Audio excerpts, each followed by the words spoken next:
Bonjour, Xavier Moelle, avocat d'affaires à Brest et Quimper. Je vais vous évoquer aujourd'hui la situation de l'un de mes clients qui vient récemment d'achever son parcours de reprise et d'acquérir une société de menuiserie fermeture. C'est quelqu'un que j'ai rencontré il y a un peu plus d'un an pour, dans un premier temps, évoquer avec lui ce que pourrait être son projet.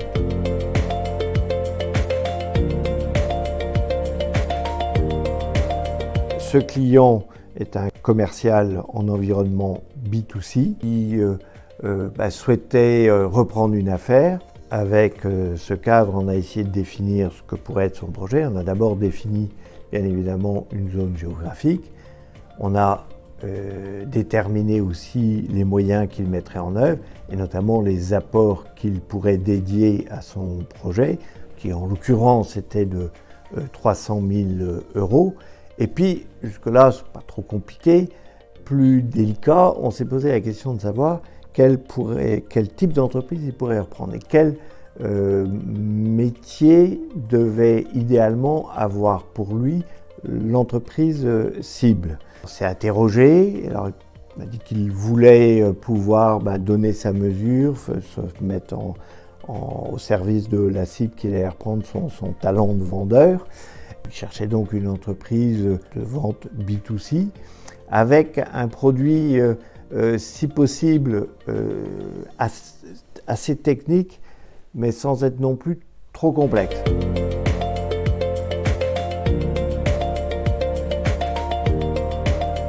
On a fait un peu de brainstorming. Moi, je lui ai proposé, je lui ai fait des suggestions, la vente de maisons individuelles, pourquoi pas, de la vente de véranda, pourquoi pas de la vente de voitures.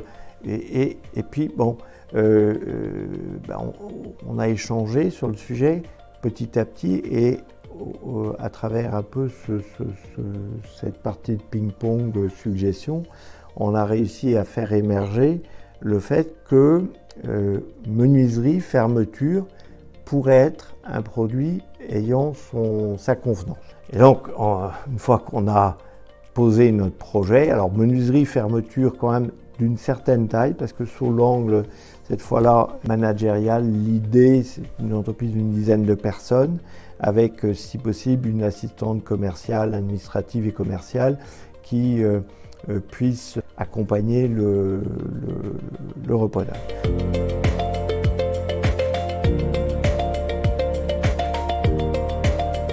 Donc, on a à peu près calibré notre affaire et donc on s'est mis en quête d'une cible. Alors, en l'occurrence, j'avais l'intuition que une cible pourrait être à vendre et donc j'ai proposé à mon client de décrocher mon téléphone et d'appeler le vendeur potentiel, ce qu'il a accepté.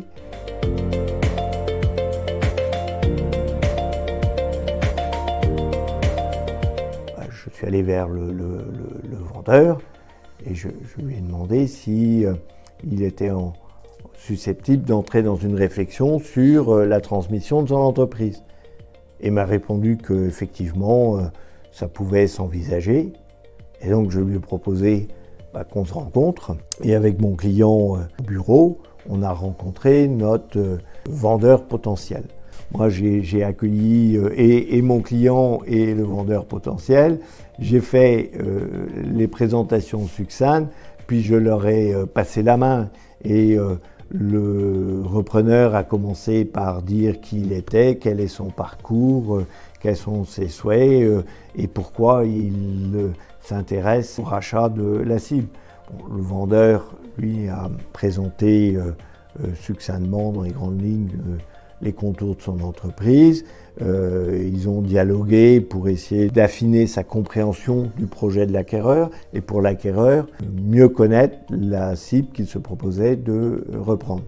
Alors il faut savoir que dans ce genre d'entretien, à l'issue du premier entretien, le vendeur sait s'il va poursuivre la relation avec le repreneur ou pas.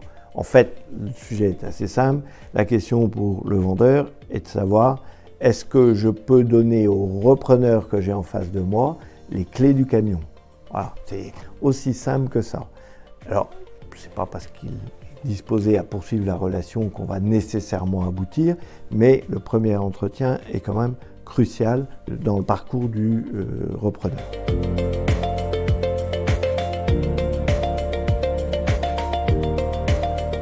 Alors, en conclusion de ce premier entretien, j'ai demandé au vendeur s'il nous était possible, pour poursuivre l'étude de notre projet, d'accéder aux états financiers de l'entreprise.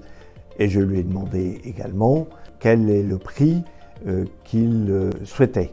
Il nous a donné son prix, en l'occurrence c'est un prix d'1,5 million. On s'est salué, on s'est gentiment quitté. Puis avec mon repreneur, on a initié ce que moi j'ai l'habitude d'appeler la phase un peu d'étude de faisabilité. Autrement dit, c'est est-ce qu'on peut poursuivre, ou est-ce qu'on a dans notre projet, ou est-ce qu'on a un problème majeur qu'il faut immédiatement traiter, faute de quoi on ne parviendra pas au rachat définitif de l'entreprise.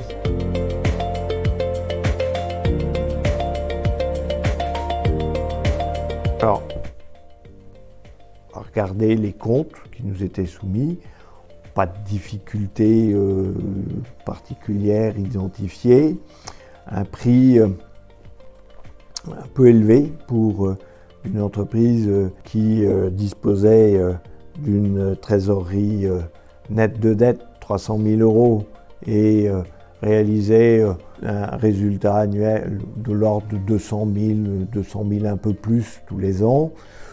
Prix un peu élevé, 1,5 million à mon avis. Bon, on s'est dit que malgré tout, le projet était viable, tenable.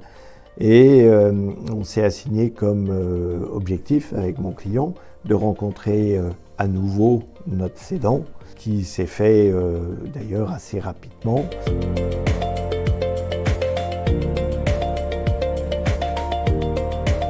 On a essayé de le sensibiliser à nos préoccupations parce que la question est toujours la même pour un repreneur, c'est qu'il doit sécuriser son projet, assurer la pérennité de l'entreprise. Et pour ce faire, il faut éviter d'avoir un endettement trop lourd et d'avoir une dette senior trop importante qu'on a du mal à assumer.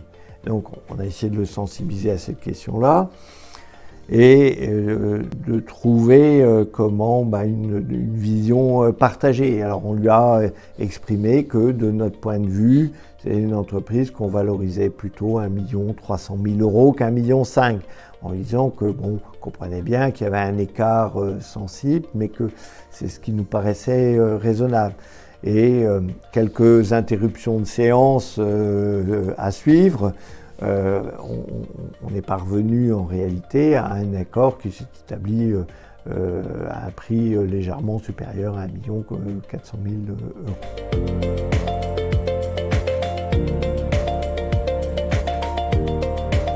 €. Dès le lendemain de ce second rendez-vous, je me suis attelé à la rédaction d'une lettre d'intention retraçant les termes principaux de l'accord entre les parties. Alors, vont suivre des rédactions de protocoles, des garanties d'actifs, passifs, une phase beaucoup plus technique, mais qui est en réalité plus le fait des professionnels et des experts qui entourent le cédant et l'acquéreur que des chefs d'entreprise eux-mêmes.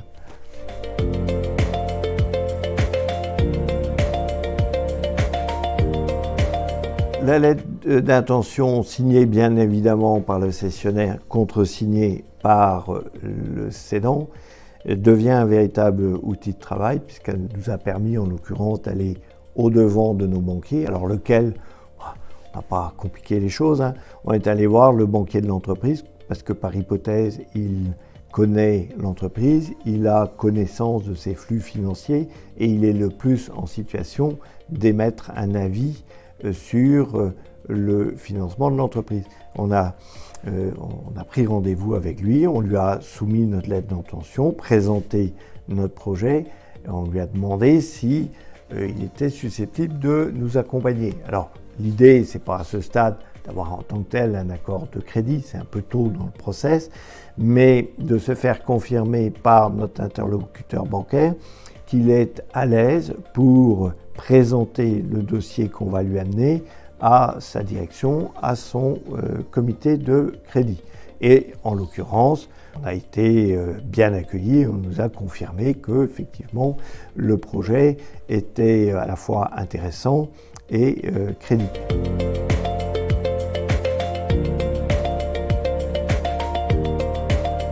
Alors pour aller vers le financement définitif de l'opération, bien évidemment, il faut élaborer un prévisionnel. C'est un exercice qui est réalisé avec le concours d'un professionnel de la comptabilité, un expert comptable, en l'occurrence que je vais présenter à mon client qui, n'étant pas originaire de la région, n'avait pas forcément de contact dans ces métiers-là. Un prévisionnel a été réalisé. On a rédigé avec l'avocat du cédant dans le cadre d'échanges réciproques et d'annotation à la contre-marque comme il se doit, un protocole et une garantie d'actifs et de passifs. Protocole GAP prévisionnel en main, un dossier de demande officielle de financement était présenté au banquier qui dans les 3 semaines a confirmé ses propos initiaux et nous a donné un accord de financement et soumis des contrats de prêt à régulariser.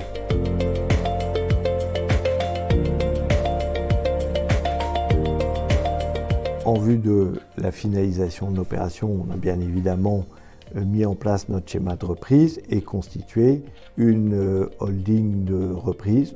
En l'occurrence, une holding de type SAS ayant vocation à demeurer inactive.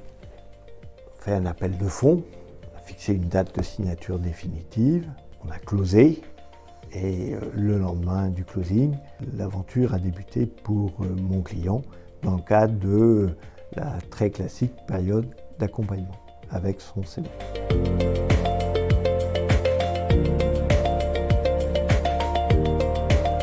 À date, mon client a bien pris ses marques et c'est une reprise qui se déroule de manière tout à fait satisfaisante.